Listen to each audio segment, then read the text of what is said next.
1 Timóteo 1, de 1 a 11. Assim diz a palavra de Deus.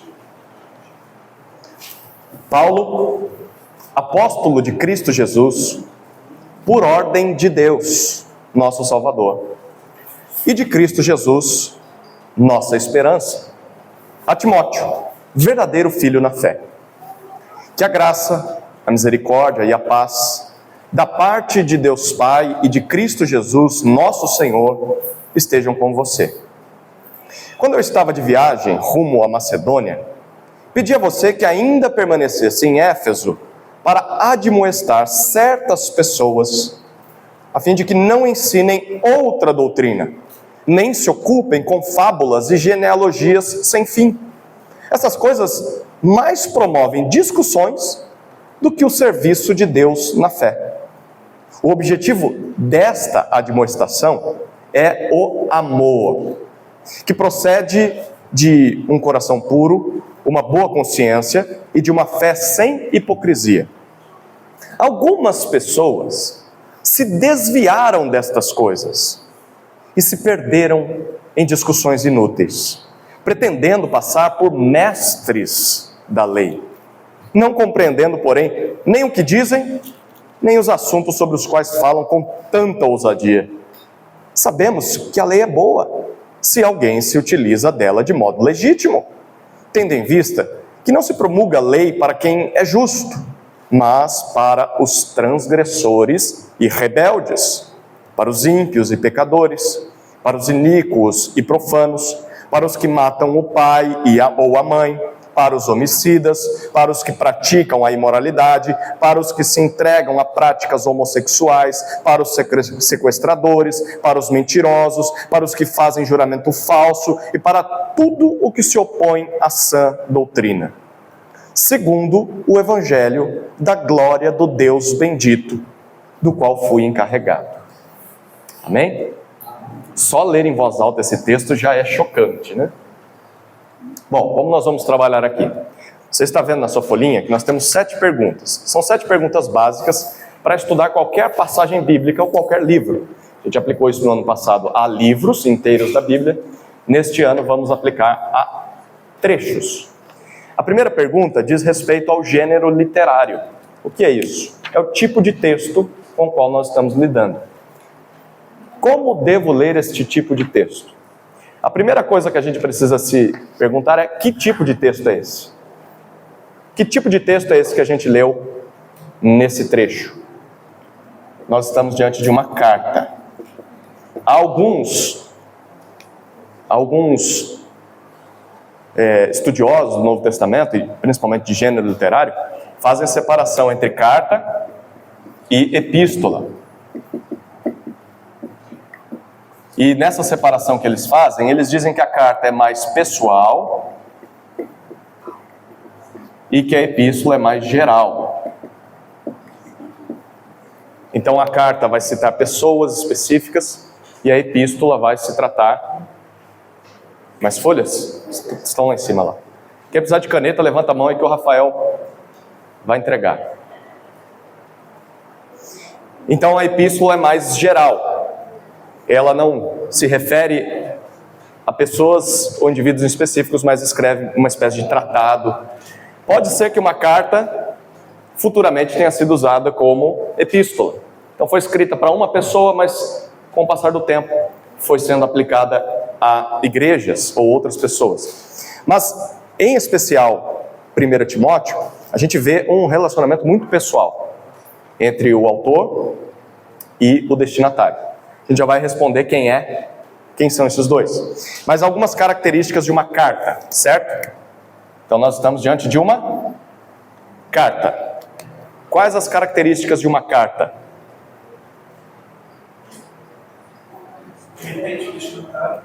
Existe um remetente, que é o autor, e o destinatário. Será o primeiro leitor do texto, certo? E a primeira coisa que eu queria destacar para vocês aqui é que, em uma carta, nós temos um relacionamento. Um relacionamento entre os dois.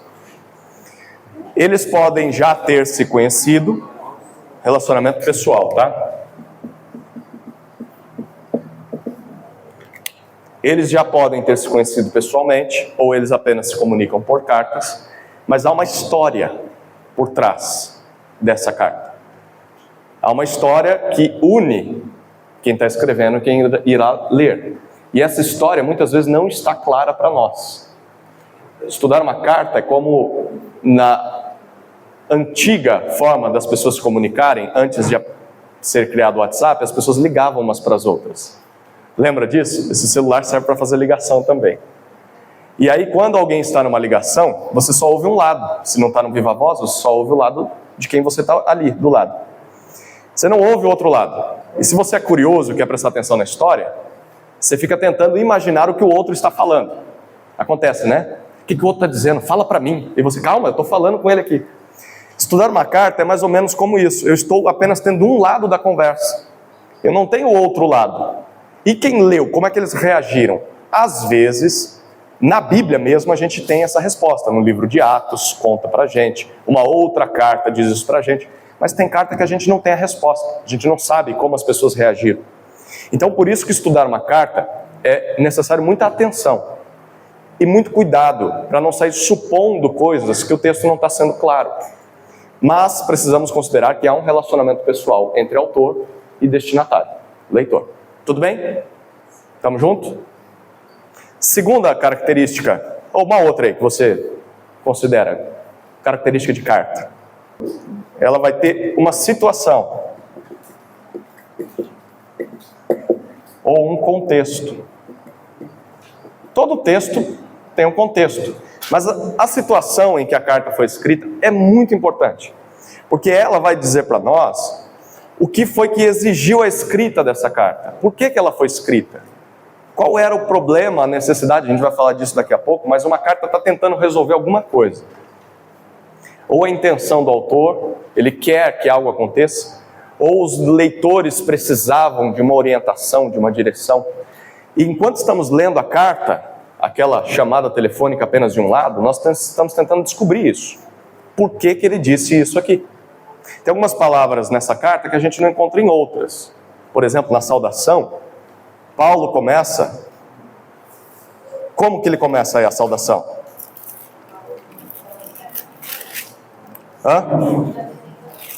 Ele se apresenta. E que características que ele coloca sobre ele? Apóstolo. Paulo começa todas as suas cartas dizendo que é apóstolo? Não. Em 1 Coríntios ele começa dizendo que é servo e depois apóstolo. Em 1 Tessalonicenses só diz Paulo.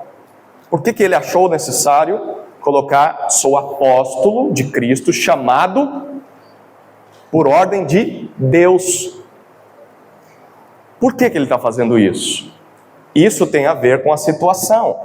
Talvez nessa carta em específico, ele precisava lembrar os seus leitores de que ele é apóstolo chamado por Deus.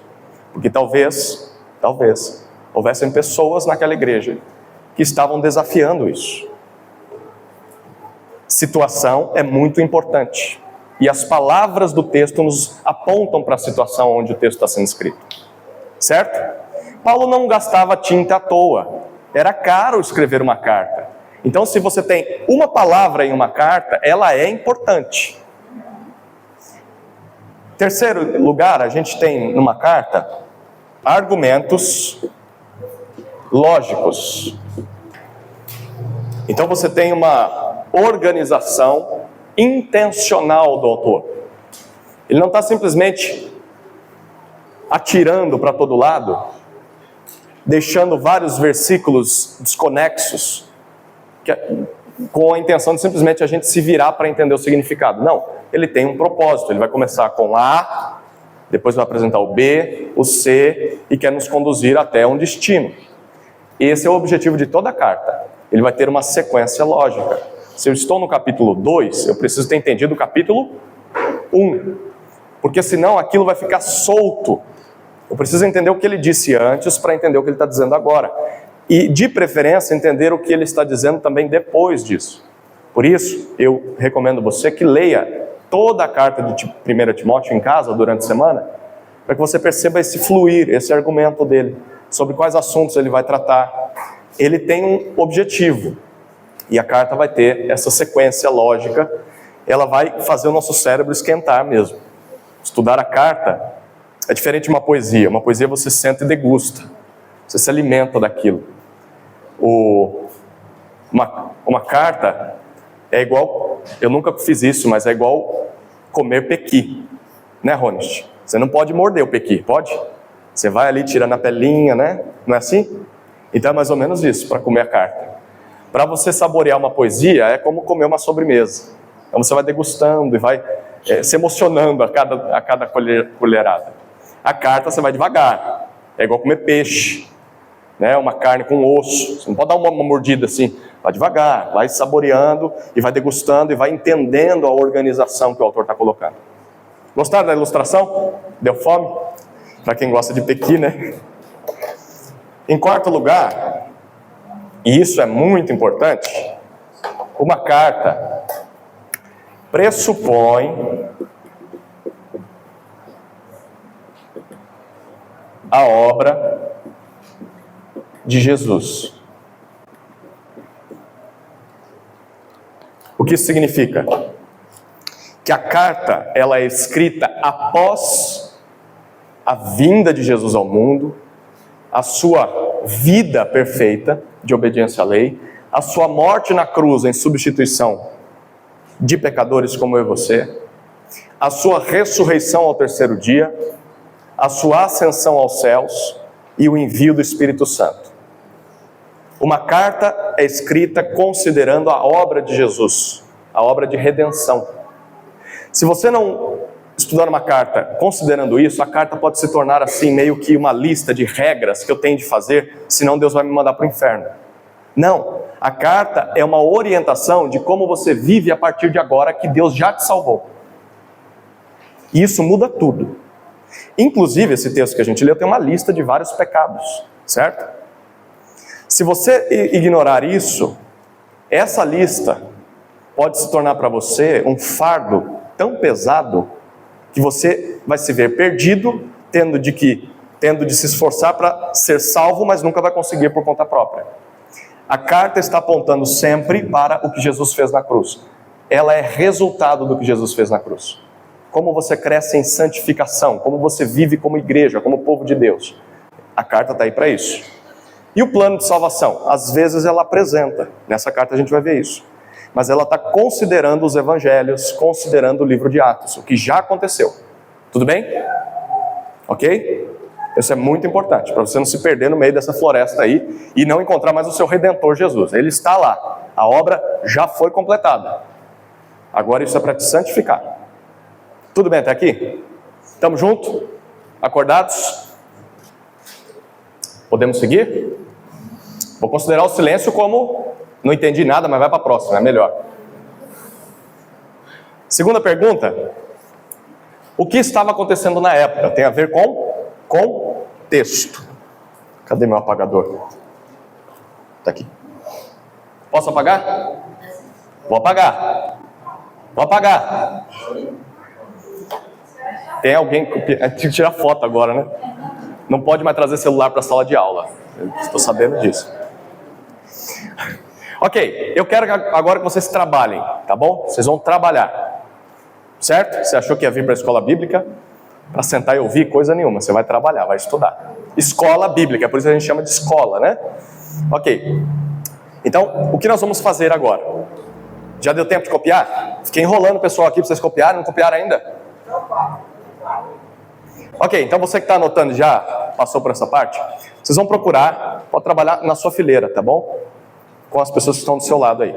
Vocês vão procurar 3 informações nesse texto. No texto que nós lemos, de 1 a 11. Primeira informação, quem é o autor? Aí tá fácil, né? Mas você vai escrever aí na sua folhinha. E como ele se identifica, tá? Segunda informação. Sempre tente descobrir isso quando você vai começar a estudar um texto, tá? Segunda informação. Quem é o destinatário ou os destinatários? quem são. Então, o autor, o remetente e o destinatário. Quem é o remetente, quem é o destinatário e qual a situação ou contexto da escrita dessa carta. O que estava acontecendo. Tudo bem? Dá para trabalhar? Vamos lá? Vocês têm 30 segundos. Vou dar 10 minutos para vocês. Vamos lá? Quem é o autor dessa carta? Ah, tá muito fácil. Paulo o quê? Ele se identifica como apóstolo. O que é um apóstolo? Aquele que viu Jesus, andou com Jesus por 3 anos, recebeu a doutrina de Cristo para passar essa doutrina à frente, certo? Nós temos apóstolos hoje em dia? Temos. Quando abrimos a Bíblia e lemos Paulo. Só. E os outros apóstolos também. A menos que o cara tenha mais de 2000 anos. Aí então a gente... Não temos apóstolos como os da Bíblia, não. Eles podem se chamar assim, mas bíblicos eles não são. Ok? Certo? Apóstolo significa um enviado, um comissionado.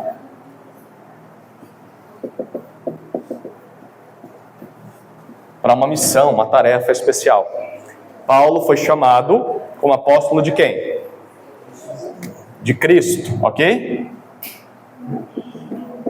Tem mais alguma coisa aí sobre o que a gente vê? Sobre Paulo? Por ordem de... Ok? Então Deus está envolvido no processo de chamar Paulo a ser um apóstolo de Cristo. Tudo bem? Quem é o destinatário? Vocês não dão nem tempo de eu tomar café. O destinatário é... O que a gente descobre sobre Timóteo? Timóteo é chamado de verdadeiro filho na fé. O que isso significa? Que ele tem fé, ótimo, ok? Mas o que significa ser um filho na fé? Um discípulo. Um discípulo. Timóteo, ele não se converteu com Paulo. A gente vai ver isso agora na exposição de Atos, a gente retoma hoje à noite. Quando chegamos no capítulo 16, Paulo conhece Timóteo, Timóteo já era um crente, já tinha bom testemunho, e por isso Paulo chama para caminhar com ele. A partir daí a jornada deles começa, e ele aprende muito de Paulo, como um discípulo, mas a conversão dele se deu, e na segunda carta, lembra que a gente expôs 2 Timóteo? Na segunda carta ele disse, você aprendeu da sua mãe e da sua avó as sagradas letras. Então ele já era um crente, mas quando ele conhece Paulo, ele se torna, e a gente pode entender isso aqui como um discípulo. Ok? Discípulo de Paulo. Alguém que caminhou perto com ele e aprendeu de Jesus com ele. Terceira, tem mais informação sobre ele? Não, né? Por enquanto é isso. Terceira pergunta, que é a situação. Qual a situação da escrita dessa carta? O que vocês perceberam no texto?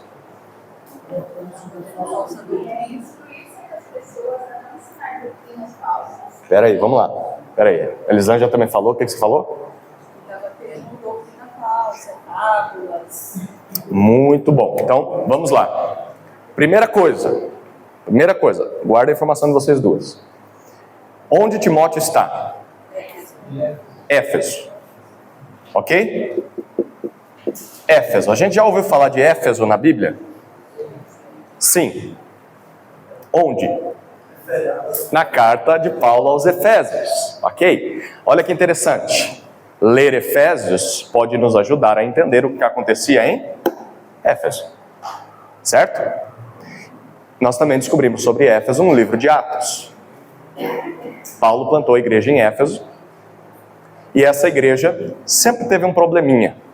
E o probleminha é confrontado por Paulo na carta aos Efésios, é confrontado por Paulo nesta carta e na segunda também, porque provavelmente Timóteo ainda estivesse em Éfeso, e é confrontada por Jesus em Apocalipse também, quando Jesus diz para João escrever as cartas às 7 igrejas da Ásia, e Éfeso é uma dessas igrejas. E o problema que há em todos os textos referentes à igreja de Éfeso, qual que é? Agora sim entra a informação da Elisângela e da Eloá. O que nós tínhamos lá? Falsas doutrinas.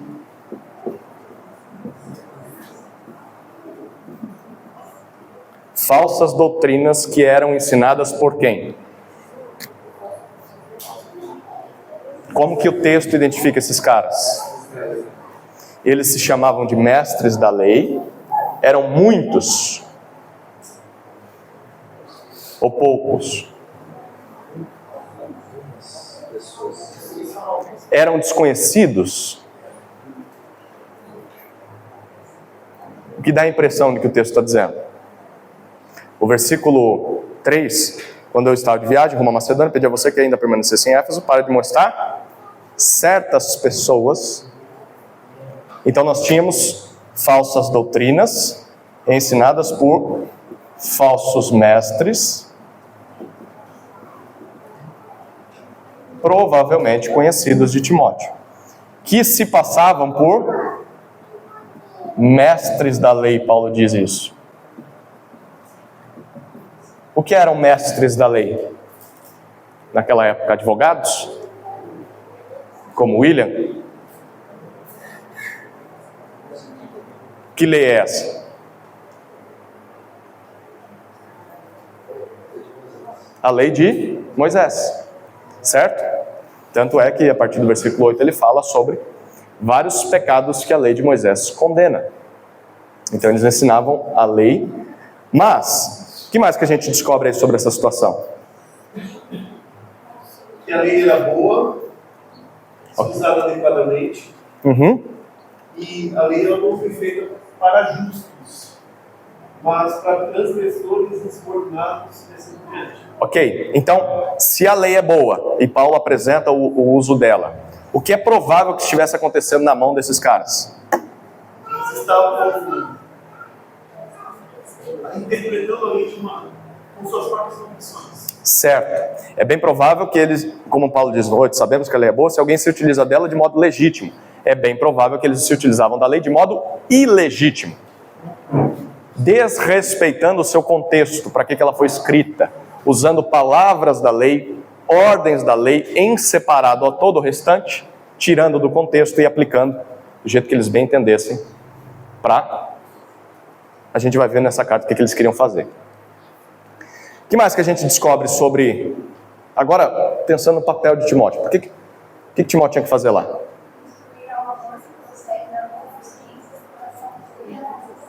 Ok, então a Eloá já foi para o segundo papel de Timóteo. Ok? Então esse Timóteo aqui, ele deveria vir até aqui, e basicamente ele tinha duas tarefas.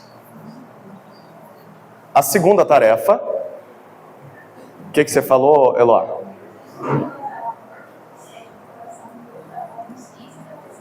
Instruir ao amor, ok? Isso está no versículo 5 ou 4? 5. Então ele deveria instruir a igreja ao amor, que é fruto de uma consciência limpa, uma fé sincera e, eu pulei alguma, hein? Um coração puro, uma boa consciência e uma fé sem hipocrisia, diz o versículo 5. Então essa igreja precisava aprender a amar. Olha que interessante.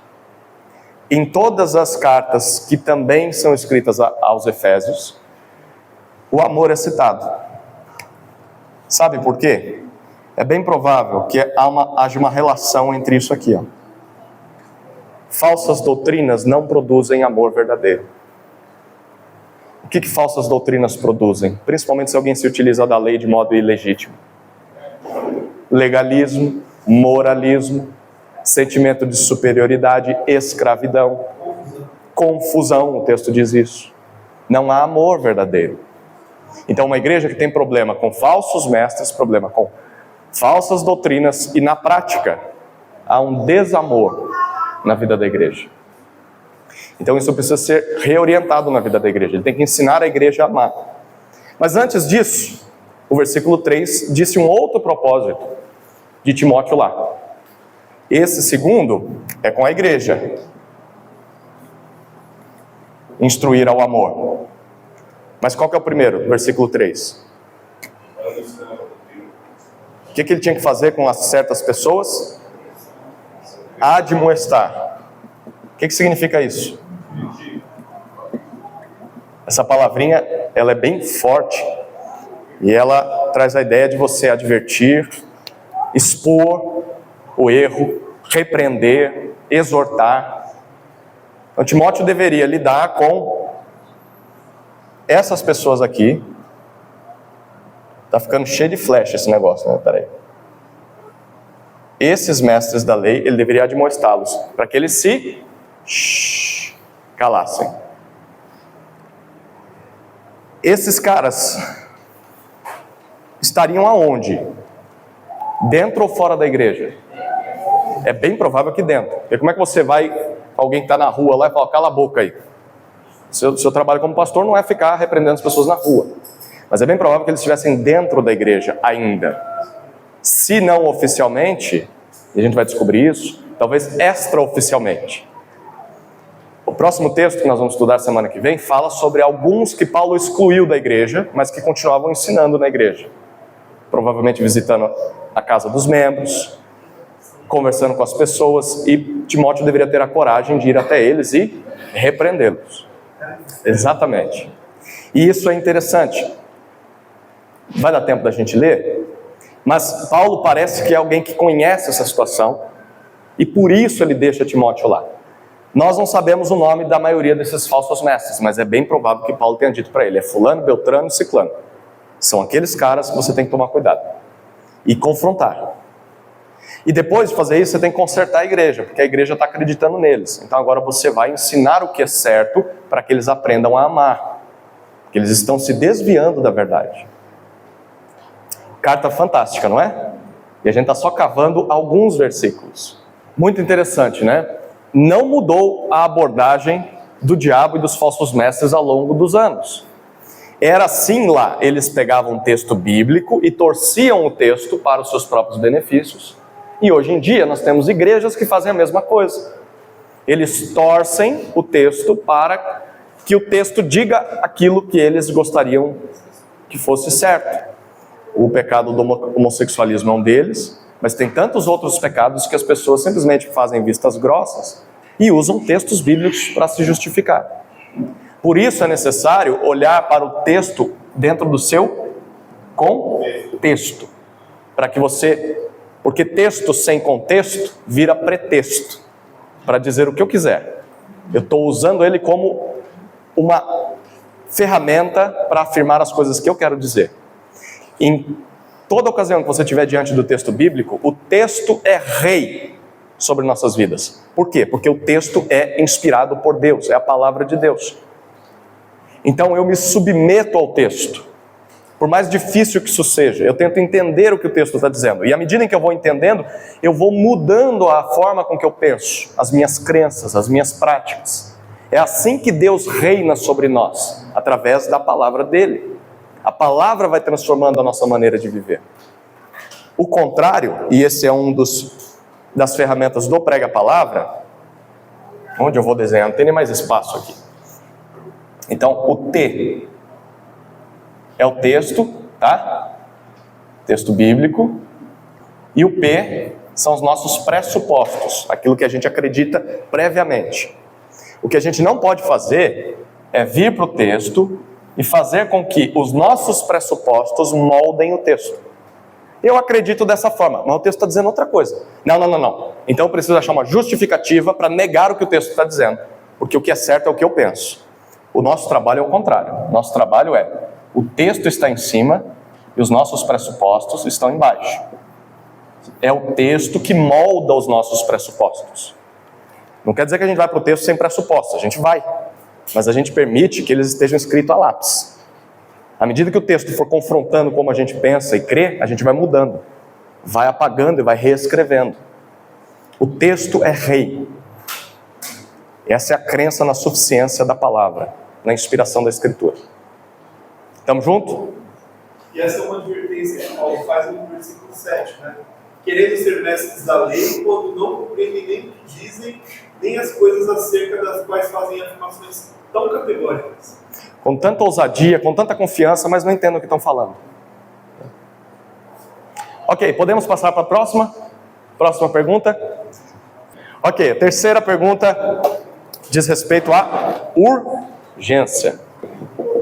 O que é urgência? A urgência responde à pergunta: qual é o problema ou a necessidade dos leitores? Todo texto foi escrito para resolver algum problema ou alguma necessidade. Problema, entenda-se como pecado que precisa ser confessado, arrependido e abandonado. Quais são os pecados do leitor ou dos leitores? E, em segundo lugar, a necessidade diz respeito às dificuldades que eles vivenciavam. Nem sempre as dificuldades que nós enfrentamos são fruto do nosso pecado, mas é fruto de vivermos num mundo caído no pecado. O luto é uma dificuldade que nós sofremos, como a doença. E isso acontece porque vivemos num mundo caído, depois da queda de Adão. Então tem textos que confrontam o nosso pecado, só que a gente sabe o que é, né?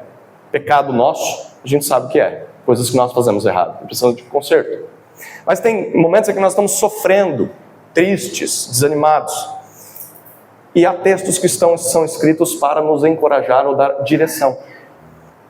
Quando alguém morre, tem texto na Bíblia que fala sobre o que acontece com os que morrem. Isso traz instrução para a gente e esperança. Então, eu estou tentando descobrir os dois, pelo menos. Estou diante de um texto, talvez eu vou ter muitos problemas e algumas necessidades. Ou muitas necessidades e alguns problemas. Ou só necessidade, ou só problema. Mas eu estou tentando descobrir o que estava acontecendo na vida do leitor ou dos leitores, para que esse texto tenha sido escrito. Por isso que a gente chama isso de urgência. Foi tão urgente que foi necessário escrever esse livro para resolver esse problema. Por que isso aqui é importante? Porque o ser humano, a partir dos anos, ele continua, só teve avanço na tecnologia, mas o ser humano continua igual, caído no pecado. Então, o problema ou a necessidade que nós vemos no texto também atinge o nós hoje aqui. A nossa vida, a nossa sociedade. Se eu conseguir identificar qual é o problema ou necessidade que o texto está respondendo, eu consigo olhar para os dias de hoje e ver, isso aqui está presente ainda nos nossos dias. O André acabou de levantar uma bola aí, de gente que torce o texto para negar o que a Bíblia diz. Então, estudando a Bíblia, isso aqui vai ajudar muita gente a aplicar o texto bíblico. Por que ele foi escrito e por que ele foi preservado até hoje? Ele quer resolver alguma coisa também na nossa vida, também na nossa sociedade, também na nossa igreja. A palavra de Deus continua sendo viva por todas as gerações. Vamos fazer esse trabalho juntos? Esse exercício de descobrir a urgência? Nós vamos versículo a versículo, tá? Depois de se apresentar, capítulo 1, versículos 1 e 2, comecinho do versículo 2, Paulo dedica algo a Timóteo. O que ele dedica a Timóteo? Na sua saudação. Finalzinho do versículo 2. Graça, misericórdia e paz. Se você dedica graça, misericórdia e paz a alguém, quer dizer que o negócio está sério, como disse o Edson. É porque essa pessoa precisava dessas três coisas. Precisava da graça de Deus, precisava da misericórdia de Deus e da paz que vem de Deus. Então, logo de cara, tudo aquilo que o texto está dizendo é importante. Logo de cara a gente percebe que Timóteo precisava da graça de Deus, da misericórdia de Deus e da paz que vem de Deus e de Cristo, o nosso Senhor. Depois, no versículo 3, como vocês bem perceberam, A gente descobre que agora estamos num segundo problema, uma segunda urgência do texto. Primeiro, a necessidade de Timóteo. Segundo, certas pessoas que estavam dentro ou no ambiente da igreja precisavam ser admoestadas ou advertidas para que parassem de ensinar outra doutrina. Não é isso que a gente vê no versículo 3? A fim de que não ensinem outra doutrina. Mas também no versículo 4, o que a gente vê que eles deveriam parar de fazer? Nem se ocupem com fábulas e genealogias sem fim. Fábulas é a mesma palavra para mito. Era a historinha da carochinha. Eles ficavam contando fatos que não estavam registrados na Bíblia, mas que estavam só na cabeça deles. E contavam para as pessoas como se fossem verdade. Está cheio de teólogo hoje em dia que faz isso. Não está no texto, não está em lugar nenhum, mas ele conta com uma vontade, assim, uma veracidade que você acredita naquele negócio. Era isso que eles ficavam fazendo. E aí, Paulo diz o que isso produzia.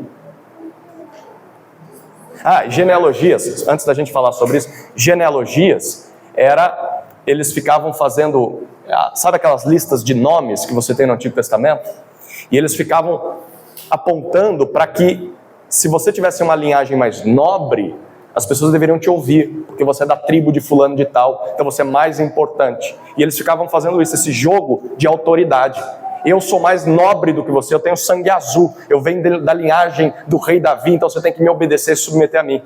Tá cheio de gente dando carteirada hoje também, não tem? Que chega e fala, olha, eu sou fulano de tal, eu estudei em tal instituição, eu aprendi aos pés daquele lá, então você tem que se submeter a mim. Acontecia bastante lá. Aí, o que isso produzia? Terceiro problema que a gente vê na vida da igreja. O versículo 4 termina dizendo: essas coisas promovem discussões mais do que serviço a Deus na piedade, mais do que a obra de Deus. Se isso fosse bom, você veria os frutos na vida da igreja. Mas como que a igreja estava? Só discutindo. O pessoal só brigava. As pessoas estavam mais preocupadas com palavras do que com... Se for Jesus, atende. Se não for, desliga aí. Então, as pessoas ficavam discutindo. Por quê? Porque tudo está vindo da cabeça deles. Quando o ensino vem da cabeça do autor, do pregador, você tem o direito de questionar. Por quê? Porque qual é a fonte de autoridade? Não é a Bíblia, é a sua cabeça. Quem disse que isso é verdade? E a igreja ficava discutindo por causa disso. Depois, quarto problema que a gente vê na igreja, é o versículo 5. O que estava faltando na vida da igreja? Se tinha discussão, estava faltando amor. E esse amor seria fruto do quê? De um coração puro. Se está faltando amor, é porque também não tem corações puros. Segundo lugar, esse amor seria fruto do quê? Boa consciência, más consciências. Terceiro, se estava faltando amor, fé sem hipocrisia, quer dizer que tinha muita gente hipócrita, uma fé fingida. Quem queria ser membro da igreja de Éfeso? Difícil, né? Pois é. Imagina o trabalho que Timóteo deveria ter ali. Era um trabalhão. Em quinto lugar, alguns, lá no versículo 6, algumas pessoas, está vendo isso? Provavelmente as mesmas do versículo 3. Certas pessoas. Alguns se afastaram dessas coisas. Que coisas? Das coisas que estão no versículo 5. Certo? O amor que procede de coração puro, boa consciência e fé sem hipocrisia. Algumas pessoas se afastaram disso e se entregaram a discussões inúteis. Se perderam nessas coisas. E aí, eles se passaram por mestres, olha o versículo 7. Sem compreender o que dizem. Gente com uma piedade falsa, uma fé falsa. Que aparentava ser crente, aparentava ser mestre, aparentava ser doutor e conhecedor. Mas que usava a Bíblia, distorcendo a Bíblia. E aí, é aí que entra o versículo 8. E é a sexta urgência do texto. A necessidade da lembrança da finalidade da lei. Para que a lei serve? A lei é boa se utilizada de modo legítimo. Ela não é um fardo, não é um peso. se você considerar a obra de Jesus. E é isso que ele finaliza lá no versículo 11. Segundo o Evangelho da glória do Deus bendito. A lei tem a ver com o Evangelho, e vocês precisam lembrar disso. Ela tem um papel fundamental no que o Evangelho é. E esses mestres, ao focarem em detalhes da lei e distorcerem a lei, eles estão privando vocês do Evangelho. Vocês não conhecem o Evangelho, ou estão sendo privados de conhecê-lo mais, porque estão distorcendo o que a lei diz. A fé no Evangelho é substituída pela discussão, pelas teologias e pelas meras obediências a regras que eles provavelmente colocavam sobre as pessoas. Nessa carta a gente vai ver algumas dessas regras. Lá no capítulo 4, você vai ler ela em casa, eles proibiam casamento, proibiam alguns tipos de alimentos. Então tinha vários problemas, e a carta vai mostrar pra gente alguns destes, de como eles distorciam a lei. Hoje em dia sim também. Estamos juntos aqui? Podemos ir para a quarta pergunta? Agora vocês vão trabalhar juntos, tá? A quarta pergunta diz respeito à estrutura. Como o autor organizou as suas ideias. Lembra que a carta ela tem um argumento lógico? Então esse trecho de 1 a 11 tem um argumento lógico. Movimentos. Paulo fala de um assunto, daqui a pouco ele emenda esse assunto com outro. E depois caminha para um outro. Vamos tentar perceber? De novo, trabalha com quem está do seu lado. Você agora tem só 5 minutos. Porque senão não vai dar tempo de terminar. Tá bom? 5 minutos para perceber os movimentos. Quais os assuntos que Paulo trata. No versículo 1, versículo 2, versículo 3. Tem alguns blocos que ele fala de um assunto e depois fala de outro. Tente descobrir isso, tá bom? Como vocês perceberam os movimentos, a estrutura? Como Paulo organizou esse trecho? Não é como você organiza, mas como Paulo organizou. Ok, então a primeira coisa que nós temos é uma saudação, certo? A saudação está presente em quais versículos? Versículos 1 e 2. Apresentação, introdução, saudação. O importante é que a gente está percebendo o movimento. Porque a partir do 3, ele para de se apresentar. E o que ele faz? Ele identifica problemas, fala sobre os falsos mestres. Ele lembra o que ele já tinha dito ou feito. Ok, então a tarefa de Timóteo, qual é a tarefa? Ele deveria repreender ou admoestar, né? Vamos usar o termo que está no texto. Admoestar os falsos mestres. Que mais? Tem algum outro propósito?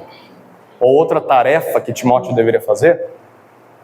Opa! Olha lá, então não é uma tarefa apenas, são tarefas. No plural. A primeira, admoestar os falsos mestres, que está do versículo 3 até o versículo 4. Mas aí, no versículo 5, ele fala sobre o objetivo desta admoestação, desta carta. Eu estou escrevendo para que isso aconteça. Então todo o restante da carta tem o objetivo de promover amor. Então é uma tarefa dupla de Timóteo. Admoestar os falsos mestres e admoestar ao amor. Aqui então seria a igreja, né? A igreja ao amor. Estamos juntos? Aqui você já tem um esboço para pregar depois do texto. Quem que vai pregar esse texto aqui? Aí, Alexandre, já sai para o sermão feito. Depois, o versículo 6, ele ainda continua falando do mesmo assunto? Ou você tem... Sim, o tema é o mesmo. Mas tem algum movimento aí? Algumas pessoas se desviaram dessas coisas, que é o amor e que é fruto daquelas 3 características, e se desviaram. Ele vai falar dessas pessoas até onde? Das pessoas ele vai falar no 6 e no 7, não vai? Então no versículo 6, nós temos a identidade dos falsos mestres. Quem são eles? Quem são aquelas pessoas que ele precisa exortar? Aqui tem mais uma descrição dessas pessoas. Estamos juntos aqui? Aí, a partir do 8, a gente tem um último movimento. Qual que é o movimento? Sobre o que ele fala a partir do 8? Ele vai falar sobre a lei, que era o que os falsos mestres distorciam, certo? Então aqui ele apresenta os falsos mestres, aqui ele corrige seus falsos ensinos. Então vou pôr, ao invés de identidade, desculpa, vai estragar todo o seu material aqui. Apresentação dos falsos mestres e correção de seus falsos ensinos. Versículos 8 a 11. Conseguiu perceber isso no texto? Ficou parecida a minha estrutura com a sua aí? Não, né? É porque eu faço isso toda semana, tá? Então... Mas você consegue perceber isso no texto, esses movimentos? O seu trabalho ao estudar um texto é tentar ver como o texto está estruturado. Não como eu gostaria que ele fosse estruturado, mas quais os assuntos que ele está tratando. Onde estão os blocos principais. Se eu for pregar esse texto, quantos pontos o meu sermão vai ter? Vou deixar de ser um bom batista, né? Batista são 3 pontos. Ah, claro, talvez eu poderia colocar a saudação no primeiro aqui, junto com o segundo, né? Mas olha, são alguns pontos que eu preciso tratar. As tarefas que Timóteo tinha e os falsos mestres. Dá para trabalhar até em 2 pontos. Aqui, ó. Sobre Timóteo e sobre os falsos mestres. Dá para trabalhar em 3 pontos ou em 4 pontos. Mas o texto é que manda em como a estrutura está organizada. Gostou do exercício? Dá para fazer em casa? Sim, é por conta do tempo. Dava para subdividir, por exemplo, do 8 ao 11. Colocar tópicos como eu coloquei aqui. Então, eu coloquei só os principais. A gente poderia subdividir. Se eu fosse fazer isso, não vou escrever aqui por conta do tempo e espaço na lousa. Mas no versículo 8, Paulo fala que a lei é boa se utilizada corretamente. Versículo 9 até 10, ele fala que a lei é promulgada, é dada aos transgressores. E ele alista várias dessas características dos transgressores. E no versículo 11, a lei está de acordo com o Evangelho. Então Paulo está corrigindo o falso ensino deles, dizendo o que a lei era. Eles distorciam a lei. Vamos para a próxima? Próxima tarefa. Em quinto lugar, nós estamos procurando a grande ideia. Grande ideia não é você estar trabalhando lá e aí pensa numa engenhoca assim maravilhosa que vai resolver os seus problemas. Tive uma grande ideia. Não, essa expressão a gente está querendo usar para apresentar o resumo principal desse texto. Qual a lição principal desse texto? Qual é a ideia principal, maior, que esse texto está ensinando? O que esse texto queria ensinar a Timóteo, de modo geral? De onde é que eu vou extrair esse resumo? De onde que eu vou extrair essa lição? Do texto. E o que vai me ajudar a descobrir essa lição? A estrutura que eu percebi. O autor está caminhando, organizando os pensamentos dele. Para que eu chegue ao resumo, ele vai ser um resumo disso aqui. A grande ideia é um resumo da estrutura. Porque a estrutura é um resumo do texto. Você está resumindo várias vezes o texto. Eu resumi ele na estrutura e agora resumo na grande ideia, que é a lição principal. Para pregadores, e agora o Alexandre vai estar junto comigo aí, para pregadores, esse é o trabalho que a gente precisa fazer para que o nosso sermão, ele tenha um objetivo. Senão a gente fica falando. Sabe quando você está ouvindo um pregador, parece que não tem começo, meio e fim, não sabe que hora que vai acabar, não sabe do que ele estava falando, porque é tanta coisa que ele fala. Isso aqui ajuda a gente a manter no foco o que o texto está dizendo. E para você, no seu estudo bíblico, a mesma coisa. Nossa, ele falou sobre uma palavrinha aqui que eu vi, sei lá, uma palavra que possa te chamar a atenção. Qual palavra que chama a atenção no texto para você? Uma só. Amor. Aí você fala, esse texto fala de amor. E aí você começa a definir amor. Ah, amor é isso, amor é aquilo, amor não é aquilo outro. O texto não está falando disso. O amor está presente, mas dentro de um argumento maior. Então isso ajuda a gente a ficar no argumento do autor, o que o autor estava dizendo. Olha, depois dessa matéria, vocês vão ser capazes de pregar muito melhor que muito pregador por aí. Porque só isso aqui já é melhor que muita pregação que você já ouviu, certamente. Eu já ouvi cada groselha, né, cada coisa por aí. Né, um trabalho tão simples se você usar as ferramentas certas. A grande ideia, então, é o resumo principal. Por conta do tempo, não vai dar para a gente trabalhar de forma em grupo. Então, eu vou apresentar para vocês a minha grande ideia, tá bom? Eu fiz uma grande e uma pequena. Eu vou falar a grande, que é um resumo maior, e depois a prática, a pequenininha. O verdadeiro evangelho está de acordo com a lei. O verdadeiro evangelho está de acordo com a lei e o que ele produz? Produz amor. O verdadeiro evangelho está de acordo com a lei e produz amor. Mas ainda de acordo com o final do versículo 4, amor e serviço a Deus. Essa é a primeira parte da frase. O verdadeiro evangelho está de acordo com a lei e produz amor e serviço a Deus. Você viu isso no texto? Eu estou tentando resumir o texto. Segunda parte da frase, vírgula. Ao contrário da falsa doutrina, vírgula, que se utiliza erradamente da lei, ou de modo ilegítimo, se utiliza erradamente, com 2 R's, erradamente. E agora vocês vão responder para mim. E só produz, o que a gente viu aparecendo 2 vezes no texto? Discussões. Discussões. Quem anotou aí? Tudo. Vamos ler junto? Quem anotou? 1, 2, 3 e devagar, tá? Vamos juntos. O verdadeiro evangelho está de acordo com a lei e produz amor e serviço a Deus.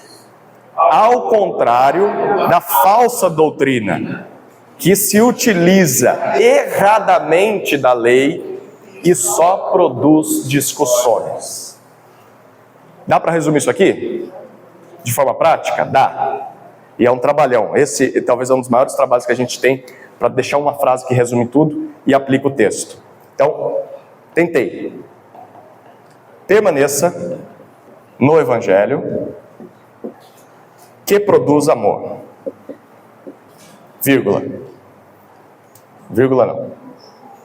E fuja da falsa doutrina que só gera o quê? Discussões. Permaneça no Evangelho que produz amor e fuja da falsa doutrina que só gera discussões. Amém? Ok. Pegaram o exercício? Dá para fazer em casa? Dá? São ferramentas simples. Não quer dizer que são fáceis, mas são simples. Se você se exercitar, vai cada vez estar melhor na sua leitura bíblica. Vou aproveitar os meus 2 últimos minutos, ou 1, para resumir para vocês os 2 últimos exercícios que nós faríamos. Em 6º lugar, o que a gente vai procurar? Qual que é a pergunta aí? Teologia bíblica. Isso aqui é fundamental no estudo do texto bíblico. O que isso aqui tem a nos oferecer? A gente vai descobrir o que esse texto tem a ver com Jesus. E tudo que a gente falou aqui, talvez substituindo a palavra evangelho para doutrina, pode ser ensinado numa sinagoga, numa mesquita ou num centro espírita. Mas, em nenhum desses lugares você vai ter alguém se submetendo a Jesus. Então o texto bíblico, ele aponta para Jesus. É isso que a própria Bíblia fala. Jesus disse isso, que as Escrituras apontam para ele. Ele veio cumprir as Escrituras. Então, é isso que nos torna diferentes de qualquer outra religião ou livro sagrado. Nós encontramos a redenção em uma pessoa, o Filho de Deus, Jesus Cristo. Todas as outras não encontram redenção. Podem estar em busca da redenção, mas não encontram. E aí, o que a gente viu no texto? Primeiro que a lei condena e expõe toda a nossa injustiça. Vocês viram isso nos versículos 9 e 10? Revela pecados grotescos, horrorosos, mas umas coisas assim que a nossa sociedade considera até normal. Segundo, por causa dessa injustiça, o que a gente merece? Castigo, juízo de Deus. Jesus sofreu castigo e juízo, não sofreu? Mas no lugar de quem? Ele merecia isso? Não, ele era o justo, ele não precisava da lei. Mas ele sofreu a pena da lei, a condenação, no lugar de pecadores. E através disso nós podemos encontrar, sabe o quê? Volta os olhos para o versículo 2. Uma vez que Jesus sofreu toda a justiça que nós merecíamos, todo o castigo que nós merecíamos, o que sobra? Graça, misericórdia e paz. Sim, por causa de Jesus, essas coisas são disponíveis a nós. Porque ele já enfrentou o juízo que nós merecíamos. Então, agora a gente pode olhar para Deus, como Paulo chamou Deus no versículo 1. Nosso Salvador. Por causa de Jesus nós podemos chamar Deus de nosso Salvador, não nosso juiz mais. E nós podemos olhar para Jesus como nossa... O que diz o versículo 1? Esperança. Esperança de perdão, de vida eterna. Nossa garantia de tudo isso. Bom, então o Evangelho, e como Paulo chama essa notícia, lá no final, no versículo 11? Segundo o Evangelho, essa palavra significa boas notícias. O Evangelho, e olha como ele chama o Evangelho. Olha que lindo. O Evangelho da glória. Sabe o que é glória? É beleza, é majestade. O Evangelho apresenta a majestade de Deus, a glória de Deus no Evangelho. Ao perdoar pecadores que não mereciam. O Evangelho da glória do Deus bendito. Então o Evangelho da glória do Deus bendito nos oferece graça, misericórdia e paz através de Jesus, que para isso sofreu o nosso castigo merecido, apontado pela lei. É aí que Jesus está no texto. A gente está considerando a obra de Jesus, lembra disso? Toda carta considera a vida e obra de Jesus por nós na cruz. Então aqui, quanto mais você conhecer a Bíblia e a notícia da Bíblia como um todo, a mensagem da Bíblia, você vai ter recurso para identificar como esse texto aponta para Jesus. Como ele fala do meu Salvador. Bom, última parte do estudo é a aplicação que Deus espera de nós. Talvez agora você está desesperado, porque você está pensando, não consigo fazer esse trabalho aí. Calma, é exercício, a gente vai devagar. A cada aula, a gente vai desenvolver uma outra ferramenta. Hoje a gente desenvolveu mais o contexto e a estrutura. O próximo professor vai te desafiar em outra área, para que ao final do semestre a gente já esteja afiado em todas essas ferramentas. A gente consegue perceber essas aplicações do texto. É isso que Deus espera que você faça com a palavra dele. Que a palavra mude a sua vida. As aplicações saiam do texto e não da sua cabeça ou porque alguém falou. O texto te levou a concluir essas coisas. Porque a gente entendeu o que ele queria dizer. Eu sugiro aqui 6 aplicações. E você talvez tenha pensado em outras. Mas para fechar, primeira coisa que eu diria se eu estivesse pregando esse texto. Você precisa crer em Jesus. Para encontrar salvação, esperança, graça, misericórdia e paz. Só em Jesus você encontra essas coisas. Segunda aplicação. Não ouça e confronte aqueles que ensinam outra doutrina. Se afaste disso. Exclua do TikTok. Pare de visualizar essas coisas, de ouvir, de ler esse tipo de livro. Fuja, porque só vai produzir discussão na tua vida. Terceiro, permaneça no Evangelho, que produz amor verdadeiro. É só o Evangelho que produz isso. Se você encontrou uma igreja que prega o Evangelho, abraça essa igreja e não solte mais. Que o que tem de igreja que não prega o Evangelho hoje em dia. Quarta aplicação. Saiba para que serve a lei. A lei não serve para salvar, mas para condenar o pecador. E isso é bom. É necessário que a gente saiba que está perdido. A lei mostra isso. E aí ela aponta para o Salvador. A lei não...